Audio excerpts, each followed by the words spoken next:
Welcome to the Tech Meme Ride Home for Wednesday, April 28th, 2021. I'm Brian McCullough. Today, the Consumer Technology Association says they're doing it live, as in an in-person CES once again. Samsung announces two superlight laptops that are nonetheless still pro. Netflix launches a new interface to alleviate what-to-watch fatigue, a roundup of tech earnings, and help Microsoft pick a new default font for Office. Here's what you missed today in the world of tech. You know that phrase everyone uses to describe largely the hopes of emerging from COVID times? Something like, nature is healing. Yeah, well, this is the tech world is healing. The Consumer Technology Association says CES, the Consumer Electronics Show, will return to Las Vegas as an in-person event in 2022 and will be held from January 5th to January 8th, quoting The Verge. We're thrilled to return to Las Vegas, home to CES for more than 40 years, and look forward to seeing many new and returning faces, said Gary Shapiro, president and CEO of the CTA, in an announcement. For what it's worth, the CTA had always intended to return to an in-person CES in 2022. The group had already announced plans to do so in July of 2020 when it announced that CES 2021 would be shifting to an all-digital format due to the ongoing COVID-19 pandemic. Other major tech conferences like IFA 2021 in the fall are also returning to in-person events this year. CES 2022 will be held from January 5th through the 8th, with the usual media days preceding the conference itself on January 3rd and 4th. According to the announcements, the upcoming conference will be a hybrid of sorts, with events set to take place both physically and digitally. Confirmed attendees will include major tech companies like Amazon, AMD, AT&T, Dell, Google, Hyundai, IBM, Intel, Lenovo, LG, Panasonic, Qualcomm, Samsung, and Sony. The CTA says that CES 2022 will be following the CDC's coronavirus safety guidelines, along with state and local guidelines for Nevada and the city of Las Vegas, to ensure a safe event for attendees, end quote. Samsung held another Unpacked event this morning, and as expected, they announced two new lightweight laptops with OLED screens, the Galaxy Book Pro, which starts at $1,000, and the Galaxy Book Pro 360, a convertible laptop starting at $1,200. You can pre-order them both today. They'll ship on May 14th, quoting The Verge. Samsung already sells several Galaxy Books, such as the ultralight Galaxy Book S and the QLED display-equipped Galaxy Book Flex and Galaxy Book Ion. The Galaxy Book Pro isn't a direct sequel to any of these older devices. Samsung told me it's not discontinuing any of them either. Rather, the Pro attempts to combine a few of the features that have made previous Galaxy Books stand out into a single high-level machine. The most significant of these is the OLED display. Previous Galaxy Books have had QLED screens, which are LCD panels with Samsung's quantum dot technology, and Samsung's Galaxy Chromebook was the first Chromebook with a 4K OLED screen. Now, the Galaxy Book Pro and Pro 360 are Samsung's first OLED Windows PCs. Specifically, the Galaxy Book Pro has Samsung's standard AMOLED display, while the Galaxy Book Pro 360 has what Samsung calls a Super AMOLED display. The difference is that the Super AMOLED has an integrated touch function. Samsung told me that it's also going to be brighter and more power efficient than a regular OLED. Another unique feature is the weight. Not only are these some of the lightest Galaxy Books, they'll be some of the lightest laptops you can buy, period. The Pro 13 starts at just 1.92 pounds or 0.87 kilograms. That's close to Asus's ExpertBook B9450, which is the lightest clamshell I've ever tested. Very few laptops are lighter. The Pro 360 models are a bit heftier, starting at 2.29 pounds, but that's still very portable as far as touchscreen convertibles go. Dell's XPS 13 2-in-1 starts at 2.9 pounds, for example. Finally, we're seeing a new S Pen for the first time. New is maybe a strong word. The difference between this and the S Pen that comes with 2019's Galaxy Book Flex is that this one is 2.5 times thicker. Samsung says this will provide a more true-to-life writing experience. To be fair, it does feel a heck of a lot like a real pen, end quote. This is how Joanna Stern summed up everything on Twitter, quote, Samsung, what do we have to do to make a real M1 MacBook Air competitor? Add OLED, touchscreens, make thinner and lighter, add fingerprint sensor, include HDMI and micro SD slots, and use Intel chips, but add a no fan mode, end quote.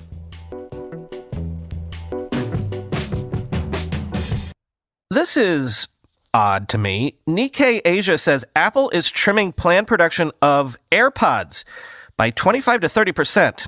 They're now expecting only to make 75 to 85 million AirPod units in 2021 compared to a previous forecast of 110 million, quoting 9 to 5 Mac. The downward revision indicates that demand is weakening for AirPods, whose shipments have been growing by double-digit percentages since their introduction in 2016. That's resulting in discounts being offered to move stock, with a leading Chinese e-commerce platform currently selling AirPods Pro at 25% below the official retail price. If accurate, it's unlikely that Apple will be too concerned at this stage. The company is still by far the dominant player in the true wireless in-ear headphone market, though its share has been falling for some time. Back in January, Counterpoint estimated that Apple's market share last year fell from 41% to 29% in the course of 9 months. In particular, there has been a large increase in the number of brands offering much more affordable wireless in-ear headphones. Half of the top 10 brands in the market offer sub-$50 products. Amazon also recently launched a second-generation model of Echo Buds with a wireless charging case and the option of a white color. All the same, Apple's 29% share is more than twice that of its nearest competitor, Xiaomi, and third place, Samsung, has just 5% of the market, end quote. Netflix has launched Play Something, an opt-in viewing mode that gives the service a more TV-like feel in the sense of you just turn it on and there's already something playing. This is mainly in order to help solve that tricky decision fatigue problem, quoting Vulture. While Netflix's current discovery tools work well, they still require users to put in some work browsing the platform's virtual aisles, or at least expend some brain cells deciding which piece of box art or trailer merits clicking. There was no way to lean back and simply watch TV. Figuring out how to fix that was what led Netflix to launch Play Something. The goal of this new shuffle feature is to eliminate, or at least ease, the peak TV era anxiety so many of us feel while trying to find something to watch. But unlike Netflix's past attempt to do something similar, it won't be automatic. You'll have to opt in, either at startup or when you're browsing your homepage. If you do, the usual page upon page of box art and show descriptions disappears. Instead, the Netflix matrix chooses something it thinks you'll be into and just starts streaming it, along with an on-screen graphic briefly explaining why it chose that title. Don't like what you see? A quick button press skips ahead to another selection. If you suddenly decide an earlier selection is actually a better pick, you can also go backwards. The feature will initially be available to all Netflix TV apps and on mobile for Android devices, end quote. And quoting The Verge. The Play Something button will appear in several places on Netflix's app, including underneath your profile when you log in, the left side navigation bar, and in the 10th row of Netflix's homepage. The company has been testing the feature for months under a variety of names, including Shuffle Play, but today marks its official worldwide debut for all Netflix users. Netflix is stressing that the Play Something button isn't just a random button that throws you to the metaphorical wolves of the streaming service's nearly endless well of content. Rather, the feature uses your existing profile and taste in shows and movies to surface similar titles based on what kinds of things you already watch. The button will show a variety of algorithmically curated content, including entirely new shows and movies, series or films you've already started, or something on your watch list, end quote.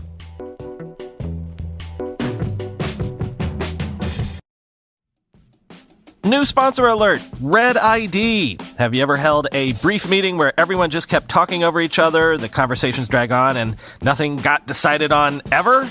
Meetings like this are deadly to productive work and even deadlier when trying to innovate and create new products. It doesn't have to be this way. Red ID has been helping teams worldwide from Fortune 500 to top tech companies create better products faster by applying innovative frameworks into the creation process. For example, Red ID worked with Sheba Medical Center, one of the top 10 hospitals in the world, on integrating AI and machine learning into the clinical treatment of COVID-19. Red ID ran a design sprint process for them, helping them to validate seamless integration of these technologies into life-saving processes in the COVID-19 departments. Following that sprint, AI dashboards were integrated in record time to actually make a difference. If you're starting a new important product or features, or you're just stuck in circles trying to ship something, Red ID will give you a free audit that can really point you in the right direction. Go to red-id.com/Brian. Schedule a call and tell them Brian sent you. That's red-id.com/Brian, Brian. Link in the show notes.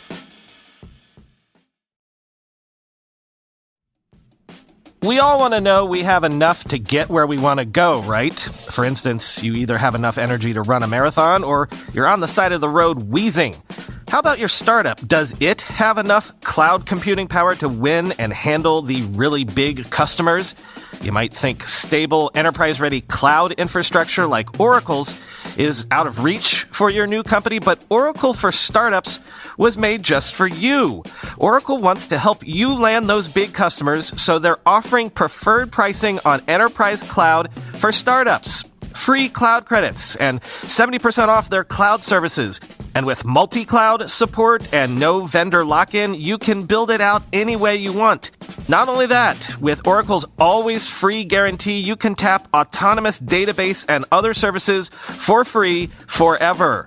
Oracle for Startups doesn't want you wheezing on the side of the road. They want you to have enough power to scale and land your dream customers. Visit oracle.com/go-to/ride to learn more. That's oracle.com/go-to/ride. Gonna try something different today. Gonna try to consolidate all of yesterday's tech earnings news into one segment. Let's start with Alphabet. Several quarters ago, I heard whispers from folks that if any of the big tech platforms was maybe in danger of hitting a wall in terms of earnings growth, it was gonna be Alphabet, squeezing water from a stone, vis-a-vis Google advertising especially, or something like that. Well, never let it be said that I don't abandon narratives when they prove to be wrong, because those whispers I were hearing were very wrong. Alphabet reported earnings that were amazing.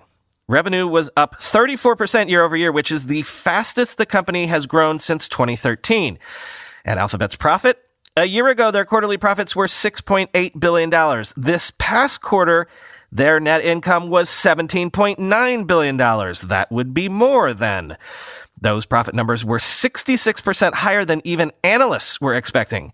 YouTube ads came in at $6.01 billion during the quarter. That means that YouTube is growing revenue at 49% year over year. Let Dario Obasanjo tell you what that means. Quote, YouTube is on track to make $29 to $30 billion this year. Netflix is expected to make about $29.7 billion this year. This is bonkers for a company Google bought for $1.65 billion, which everyone thought was overpaying for a lawsuit magnet with no potential revenue streams, end quote. Heck, even Google Cloud revenues were up 45% and losses narrowed there. Meanwhile, Microsoft also killed it. And since I don't want your eyes to roll back in your head with tons and tons of numbers, the actual numbers aren't important. Just concentrate on the fact that this was growth across the board. Even 19% growth in personal computing, which for Microsoft means sales of Windows and Office, which means people bought PCs a lot in COVID times.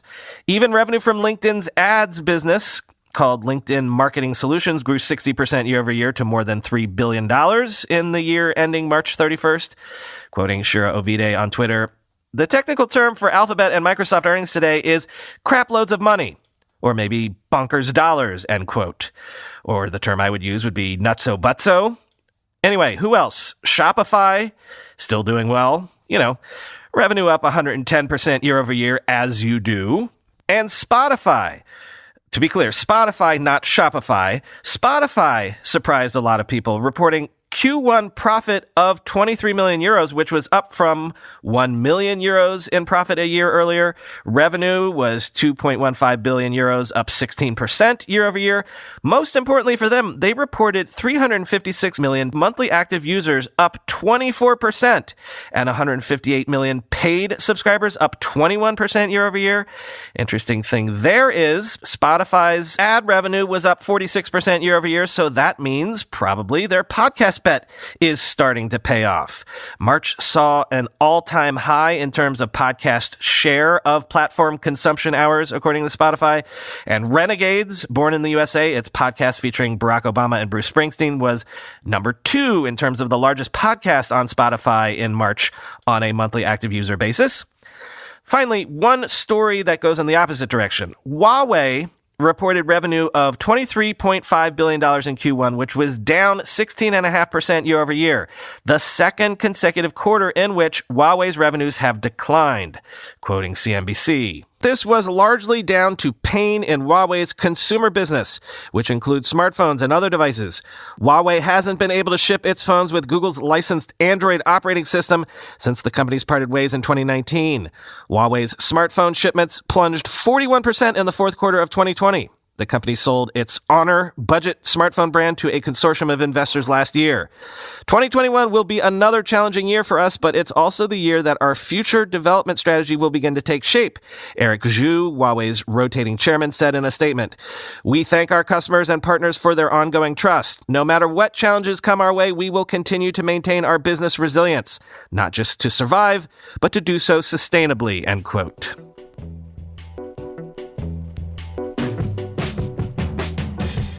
Finally today, Microsoft is changing the default font for Office for the first time in 15 years.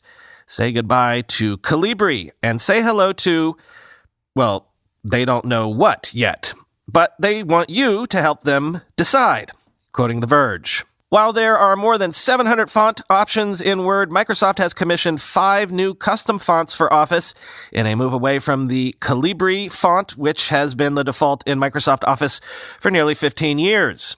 The 5 new sans serif fonts feature a variety of styles, including traditional, modern, and even one inspired by German road and railway signs. Microsoft is starting to gather feedback on these 5 new fonts today, and it plans to select one as the new Office default font in 2022. Microsoft is releasing these 5 new fonts in Microsoft 365 so everyone can try them out before a new default is chosen. Polls and feedback will be considered as part of how Microsoft picks a winner, and the company is going to spend the next few months evaluating these new fonts and seeing which ones are proving popular. Once a decision has been made, the new default font will appear in Microsoft Office apps in 2022, end quote. The 5 fonts in question are Tenorite, Skeena, Beardstadt, I'm guessing that's the German one, Seaford, and Grandview. And obviously me describing them to you would be pointless. So do click through to the link to this story in the show notes to see them for yourself.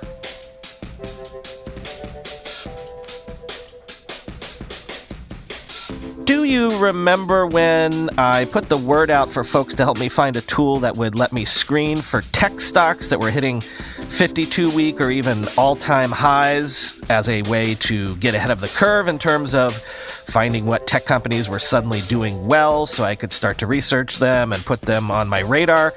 Well, listener Minji Shi went out and built such a tool. It's in the form of a newsletter called Reading Waves. You can find it at reading-waves.ghost.io, which I'll be sure to put a link at the very bottom of the show notes so you can find it there as well. And already, look at what it taught me this morning. The number one stock in his screen is a tech company called Fortinet, which has hit 52-week highs 26 times so far this year. I had never heard of Fortinet. Had you? Turns out that they're a cybersecurity company that a lot of people might have to end up turning to help clean up from the whole SolarWinds hack. Here's another one, Ultra Clean Holdings. Never heard of them either, but they've had new highs 23 times this year. Why? Well, let me quote from the company profile on MarketWatch. Ultra Clean Holdings designs, manufactures, and sells its products and services primarily to customers in the semiconductor capital equipment industry, end quote. In other words, if the world suddenly is in need of a ton more semiconductor fabs to be built from the ground up, it sounds like Ultra Clean Holdings are the folks that help you do just that. Amazing, right? useful for me, for the show, keeping an eye on things, and obviously no one should use such a tool to make investment decisions, but it would be useful to keep an eye on the tech industry generally, right?